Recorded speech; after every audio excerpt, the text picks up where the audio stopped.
ना कि खामद औरत को पूछे ही ना कि तू तलाक तक नौबत पहुंच जाएगी, बात छुप। और आप सल्लल्लाहु अलैहि वसल्लम ने खुद भी वसीयत भी फरमाई आप बीवियों के मुतालिक, फरमाया इस्तौसू बिन निसाई कि लोगों औरतों से अच्छा सलूक करो, मैं तुम्हें इसकी वसीयत करता हूँ। और आपने एक फितरी चीज़ बयान फरमाई, फितरी चीज़ फरमाए इनकी पैदाइश टेढ़ी पसली से है। भाई चीज़ टेढ़ी जो होगी ना उसको आप सीधा करेंगे तो वो टूट जाएगी। तो फरमाए इनमें कुछ कजी होती है, टेढ़ापन जिसको कहते हैं ना, जिद बाज दफ़ा औरत पकड़ लेती है। फरमाया कोई बात नहीं, इससे दरगुजर कर जाओ। अगर तुमने अपनी जिद पर अड़ गए और नरमी इख्तियार ना फरमाई, नरमी ना की, तो फिर ऐसा होगा कि तुम उसको तोड़ दोगे, फिर तलाक तक नौबत पहुंच जाएगी। बात छोटी सी होगी लेकिन जिद में आकर वो बहुत बड़ी बन जाएगी और तलाक तक नौबत पहुंचेगी। फरमाया ऐसा ना करो। और फिर आपने कितनी बेहतरीन बात इरशाद फरमाई, आपने फरमाया देखो कि ऐसा होता है कि बाज दफ़ा एक मोमिन किसी अपनी बीवी को कुछ चीज़ें उसकी पसंद नहीं होती, तो फरमाया वो ये सोच ले कि चलो इसके अंदर ये चीज़ अच्छी नहीं है तो 20 अच्छी भी तो है ना। भाई 20 चीज़ें फ़ायदेमंद भी हैं उस औरत की, जो तुम्हारे लिए फ़ायदा है उसमें। अब एक उसका अखलाक फ़र्ज करो ख़राब है, लेकिन 10 अखलाक ऐसे हैं जो औरत के बड़े अच्छे लगते हैं। उसकी वजह से मर्द को राहत महसूस होती है, सुकून महसूस होता है। तो फरमाया उनको सोचकर इस एक खुल्क जो उसका गलत है इससे दरगुजर कर दो।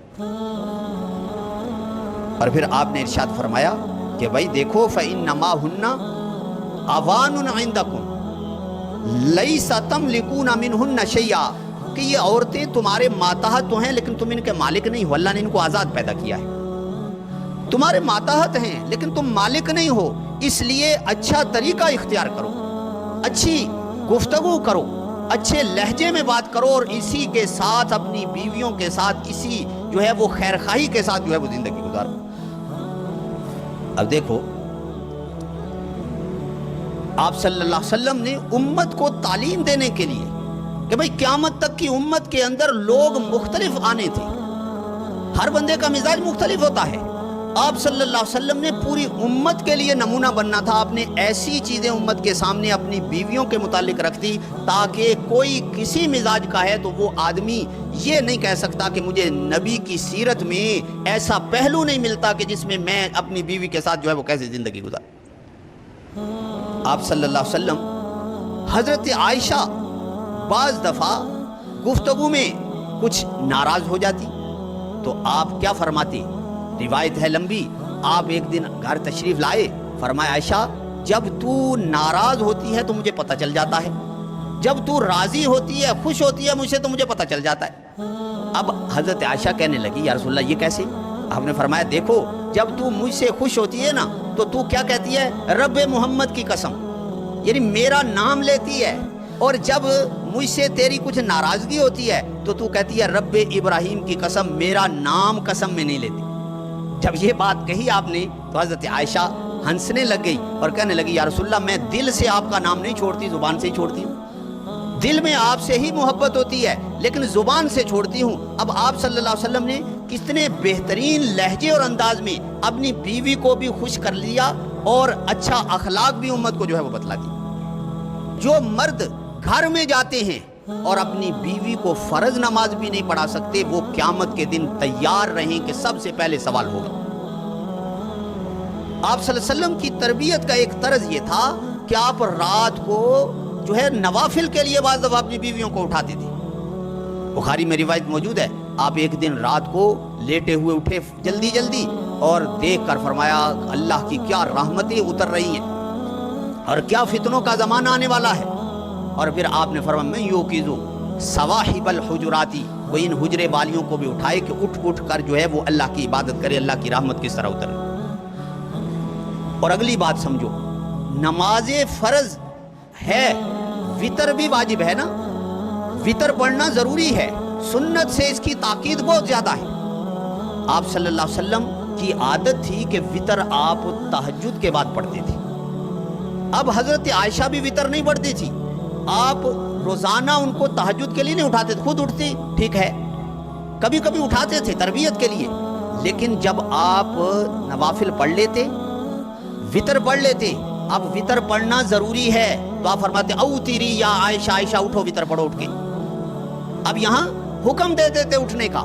فرض نماز کیا تو کوئی سوال ہی نہیں ہے نا کہ خامد عورت کو پوچھے ہی نہ کہ تو نے فرض نماز پڑھی ہے کہ نہیں، نہیں نہیں، آپ واجب کا وقت، چونکہ آپ کی عادت تھی کہ آپ تہجد کے وقت پڑھتے تھے، اور عائشہ، حضرت عائشہ رضی اللہ تعالیٰ عنہ بھی نہیں پڑھتی تھی، تو آپ ان کو اس وقت اٹھاتے تھے، پہلے خود پڑھ لیتے۔ اگر وہ تہجد کے لیے خود اٹھتی تو ٹھیک ہے، اگر نہیں اٹھتی تو آپ ان کو فرماتے اوتری یا عائشہ، عائشہ اٹھو اور وطر پڑھو، وطر پڑھنا ضروری ہے۔ نہ عورتوں کو پتا ہے کہ صبح اٹھ کر کوئی اللہ کا ذکر اور قرآن پڑھنا ہے، اور نہ مردوں کو پتا ہے۔ آپ صلی اللہ علیہ وسلم کی عادت، گھر والوں کی عادت تھی کہ اٹھ کے نماز پڑھی اور پھر ذکر اذکار، قرآن کی تلاوت، یہ ہے۔ پھر آپ صلی اللہ علیہ وسلم کی عادت تھی گھر والوں کی تربیت میں کہ آپ ان کو دوام سکھاتے تھے، دوام ہمیشہ کی، کہ یہ نہیں آج نماز پڑھ لی اور کل کی چھٹی، فجر کی پڑھ لی اور ظہر اور عصر اور مغرب یہ نہیں پڑھنی پھر عشاء کی پڑھ لی، نہیں۔ آپ اپنی بیویوں کو یہ فرماتے تھے کہ دوام سے عمل کرنا ہے۔ حضرت عائشہ فرماتی ہیں، آپ نے کہا احب الاعمال الی اللہ ادومها وان قل، اللہ کے ہاں وہ عمل پسند ہوتا ہے جس میں دوام اختیار کیا جائے، ہمیشہ کی اختیار کی۔ کہ بھئی آپ ذکر کرتے ہیں، روزانہ کو بنیاد بنا کر کریں، قرآن کی تلاوت کرتے ہیں، یہ نہیں کہ رمضان آیا تو قرآن کی تلاوت باقی 11 مہینے چھٹی، نہیں، دوام اختیار کریں، روزانہ عادت بنائیں کہ میں نے آدھا پارا پڑھنا ہے، اس کی عادت بنائی جائے۔ یہ دوام جو ہے وہ گھروں کے اندر رکھوانا چاہیے، اور یہ اسی وقت ہوگا کہ جب خامد جا کر پوچھیں گے اور تربیت کریں گے۔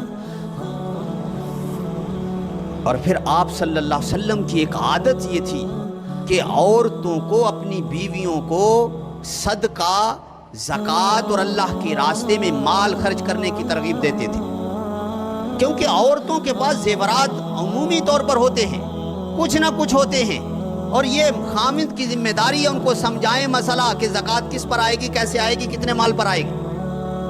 اور آپ نے فرمایا عائشہ صدقہ دیا کرو، اگرچہ کھجور کا ایک ٹکڑا بھی ہو، اللہ کے راستے میں مال جو ہے وہ خرچ کرو۔ گھر والوں کی یہ تربیت کرتے تھے۔ اور آپ نے فرمایا جو عورت زکوٰۃ نہیں دیتی، زیورات کی بھی